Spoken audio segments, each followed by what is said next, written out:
मंत्री कृषि पशुपालन और सहकारिता विभाग झारखंड सरकार आदरणीय श्री बादल सर का बहुत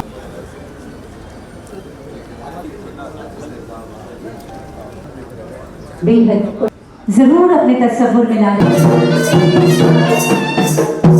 करना चाहती हूँ, मंच पर आमंत्रण देना चाहती हूँ जी से कि आपकी तालियों की गड़गड़ माननीय मुख्यमंत्री महोदय के प्रधान सचिव और उन भावनाओं को शायद शब्दों में बयां करना मुश्किल और ये मंच अपने आप को गौरवान्वित महसूस कर रहा है।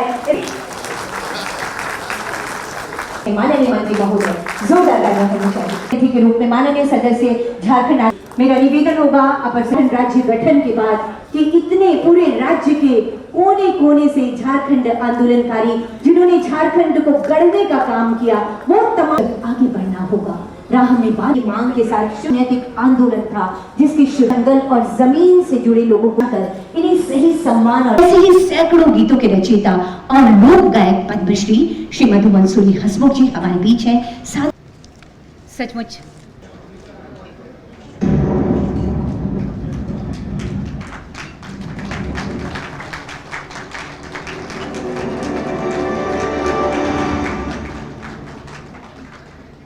आपके संघर्षों को, आपकी कोशिशों को सलाम करती है हमारी सरकार और ये सम्मान जिन्होंने दी है झारखंड को अलग पहचान आज। और हमारे पिता आदरणीय दिसोम गुरु शिबू सोरेन जी, यहाँ उपस्थित झारखंड आंदोलनकारी आयोग के अध्यक्ष दुर्गा उरांव जी, आयोग के सदस्य नरसिंह मुर्मू जी एवं भुवनेश्वर महतो जी, यहाँ उपस्थित कार्यक्रम में जो आंदोलनकारियों को एक नए सिरे से सूचीबद्ध करने की एक सफल प्रयास के इस मुहिम में शामिल हुए आप पूरे राज्य से आए हुए आंदोलन का से जुड़े हुए सभी आदरणीय सम्मानित सदस्यगण, आप सबको मैं अपनी ओर से तहे दिल से आप लोगों का आभार प्रकट करते हुए जोहार करता हूँ। क्योंकि वक्ता बहुत है और आज एक सीमित लोगों के साथ ही ये कार्यक्रम होना था, लेकिन जहां आंदोलनकारियों की बात राज्य के किसी कोने में भी गूंजती है तो ना जाने इस राज्य के लोगों में और हमारे इस राज्य के लोगों में ये कौन सा तार जुड़ा हुआ है कि ये खबरें आग की तरह फैलती है और लोग चींटियों की तरह बाहर निकलते हैं। और नतीजा ये हुआ कि आज ये सभागार तो छोड़िए, इस बिल्डिंग में भी लोग नहीं आ पा रहे, इतने लोग यहाँ पहुँच चुके। चलिए कोई बात नहीं, हम ऐसे ही चलते रहे हैं और ऐसे ही मैं ईश्वर से प्रार्थना करूंगा कि हम यूं ही चलते रहें।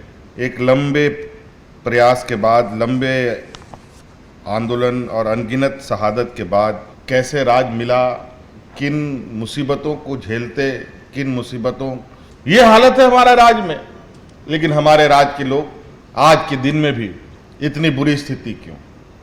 उसके अंदर जड़ तक जाके देखा हमने तो पता चलता है और देखने के बाद जो आंकड़े उभर के आते हैं, पहली बार सुनने के बाद तो 2 मिनट के लिए हमको भी अंधेरा छा गया।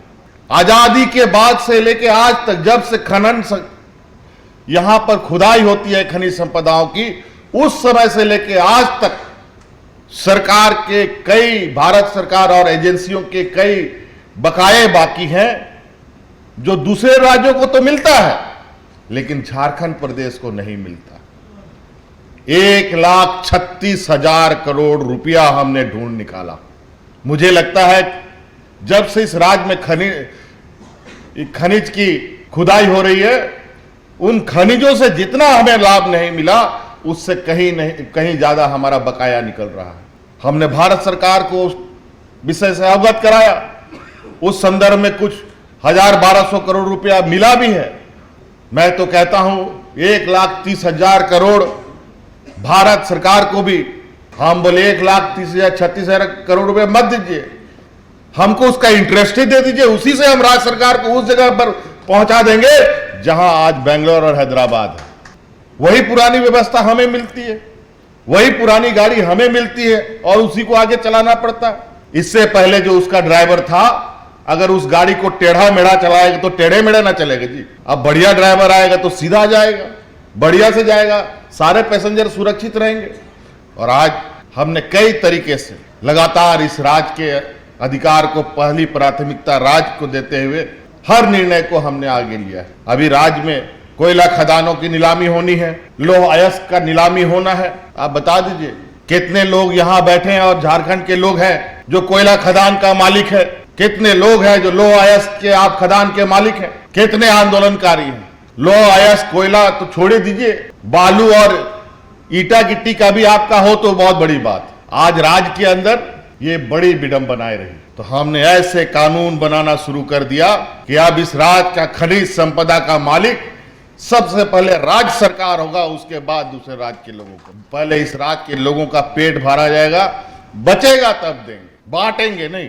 बहुत बांट लिया, हमें मिलता था बचा कुचा, मूल चीज वो लोग खाते थे। अब मूल चीज झारखंड वासी खाएगा और बचा कुचा उन लोग खाएगा। और यही तकलीफ हमारे प्रतिद्वंदी को है। इनको पता है कि ये लड़का अगर कुछ दिन और रह गया सत्ता में तो शायद आने वाला समय इस राज्य का हर एक व्यक्ति, हर एक गांव इस तरीके से लहलहाएगा, इतनी खुशियां गांव में होंगी कि वहां पर द्वेष फैलाने का जगह नहीं रहेगा।